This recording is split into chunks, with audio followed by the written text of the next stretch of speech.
అందరికీ నమస్కారం. కాపుల్లో ఒక మాస్ లీడర్ వంగవీటి రాధ. ఆయనకు తెలుగుదేశం పార్టీ కూడా ఇంతవరకు అధికారంలోకి వచ్చి 10 నెలలు జరుగుతున్నా కూడా ఇంతవరకు ఎలాంటి ప్రాధాన్యత ఇవ్వాల.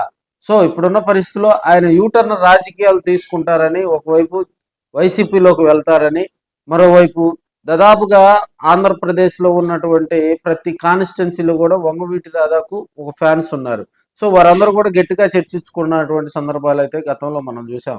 ఇప్పుడున్న పరిస్థితుల్లో వంగవీటి రాధాకు ఎమ్మెల్సీ ఇస్తారని చెప్పి కూడా ఆయనకు ఆశ చూపడం జరిగింది. లేదంటే ఏదైనా ఒక మంచి నామినేటెడ్ పదవి వస్తుందని కూడా ఆయన కూడా గట్టిగా ఎదురు చూసిన ధర్మిల ఎమ్మెల్యేల కోటలో ఉన్నటువంటి ఎమ్మెల్సీ ఎన్నికలు పూర్తిగా కూడా క్లోజ్ అవటంతో ఇప్పుడున్న పరిస్థితిలో వంగవీటి రాధ సైలెంట్ మోడ్లోకి వెళ్ళే ఆలోచన చేసినట్టుగా కూడా సమాచారం తెలుస్తుంది. అదేవిధంగా వైసీపీ నేతలతో కొంతమందిలో కూడా ఆయన టచ్లోకి వెళ్ళినట్టుగా కూడా కొంత సమాచారం బయటకు వచ్చింది. అయితే కంగు తిన్నటువంటి తెలుగుదేశం అధిష్టానం హుటాహుటిన కూడా సీఎంఓ కార్యాలయం నుంచి వంగవీటి రాధాకు ఫోన్ చేయడం జరిగింది. ఇమీడియట్లుగా కూడా అక్కడికి రావాలని చెప్పి కూడా వంగవీటి రాధాను కోరిన ధర్మిల వంగవీటి రాధా గారికి కూడా తెలుగుదేశం పార్టీ బంపర్ ఆఫర్ ఇవ్వాలని కూడా వారందరూ కూడా భావిస్తున్నట్టుగా కూడా తెలుస్తుంది. ఎందుకంటే తెలుగుదేశం పార్టీ జనసేనతో టైఅప్ అయిన తర్వాత తెలుగుదేశం పార్టీలో ఉన్నటువంటి కాపులను కూడా కాపాడుకోవాల్సినటువంటి అవసరం తెలుగుదేశం పార్టీ మీద ఉంది. మరి ఈ మధ్య కాలంలో కూడా కొంత కాపులకు అన్యాయం జరుగుతుంది. కాపులకు పదవుల కేటాయింపులో కూడా జనసేన తెలుగుదేశం పార్టీ వారి ఇరువురు మధ్య ఉన్నటువంటి ఒప్పందంలో భాగంగా కొంత కాపులకు అన్యాయం జరుగుతుంది అనేది తెర వెనక తెర ముందు కూడా ప్రజలందరూ కూడా చర్చించుకుంటున్నటువంటి సందర్భం.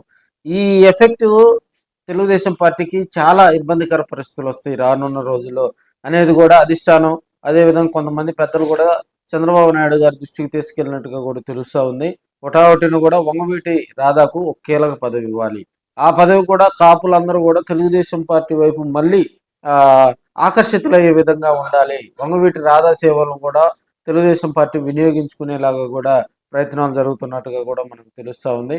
ప్రస్తుతం నామినేటెడ్ సంబంధించి కూడా కొన్ని కీలక పదవులు కూడా ఖాళీగా ఉన్న నేపథ్యంలో వంగవీటి రాధాను కూడా అధిష్టానం పిలిపించుకొని ఆయనతోటి కూడా ఏకాంతంగా మాట్లాడి, అంటే ఆయన ఎలాంటి పదవి ఆశిస్తున్నాడు దానికి సంబంధించి కూడా వారి దగ్గర ఉన్నటువంటి ఆఫర్స్ ఏందో అవన్నీ కూడా వంగవీటి రాధాతోటి కూడా మాట్లాడి ఆయన ప్రస్తుతం కూల్ చేసే పనిలో కూడా తెలుగుదేశం పార్టీ అధిష్టానం కూడా చురుగ్గా ప్రయత్నాలు చేస్తుందని కూడా మనం తెలియజేసుకోవచ్చు. ఎందుకంటే విజయవాడ పరిసర ప్రాంతాల్లో కూడా ఒక మాస్ లీడర్ వంగవీటి రాధా.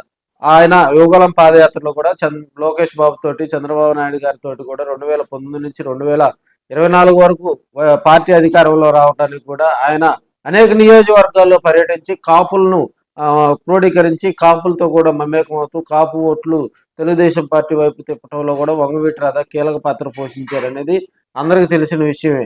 దానిలో భాగంగా ఆయనకు ఒక మంచి ఉన్నత పదవి ఇవ్వాలని చెప్పి కూడా కాపులందరూ కోరుకుంటా ఉన్నారు. మరి కొన్ని రోజుల్లో కూడా వంగవీటికి మరి టీడీపీ ఎలాంటి ఆఫర్ ఇచ్చింది అనేది కూడా బహిర్గతం కానుందని తెలియజేస్తుంది.